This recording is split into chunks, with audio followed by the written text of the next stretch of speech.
ইদানিং স্কাই শরীরটা খারাপ হওয়ার জন্য স্কাই ভাত রুটি কোনোটাই রাত্রে খেতে চাইছে না। স্কাইকে আমি দুধ রুটি রাত্রে কোনো অংশেই দিই না, কেন দুধ স্কাই রাত্রেবেলায় একদমই সহ্য করতে পারে না। আমি স্কাইকে মাসে একবার কি দুবার এরকম ম্যাগি পাস্তা বা চিজি রাইস বানিয়ে দিই। ডাক্তাররাও বলে যে 1 বছর আপ হয়ে গেলে বাচ্চাদের একটুখানি খাবারে চিজ অ্যাড করতে।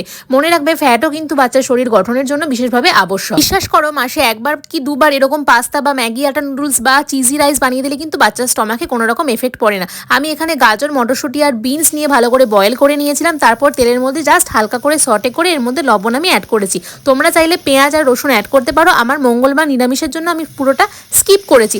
তারপরে বয়েল করা ম্যাগিটাকে ওর মধ্যে আমি দিয়ে দিয়েছি। আমি জিনিসটা একটু সুপি সুপি রাখবো বলে ম্যাগি আটা নুডলসের বয়েল করা যে জলটা, সেই জলটা আমি এখানে অ্যাড করেছি। শেষে এর মধ্যে একটু গোলমরিচ অ্যাড করতে পারো। 1 বছর আপ হয়ে গেলে চিজ অ্যাড করতে পারো, কিন্তু ম্যাগি আটা নুডলসের যে মশলাটা থাকে সেটা একদমই অ্যাড করবে না। তোমরা আমাকে কমেন্ট করো যে বাটি ভর্তি করে এরকম 1 বাটি স্কাইকে এগুলো খেতে দিও না। প্রথমত বাটি ভর্তি করে এরকম কথা মাদের একদমই বলা শোভা পায় না, অন্তত একটা মায়ের মুখ থেকে। আর সেকেন্ড কথা হলো, এটাও পুরোটা একদমই খায়নি। আর থার্ড কথা হলো, মাসে একবার দিলে কিচ্ছু হয় না।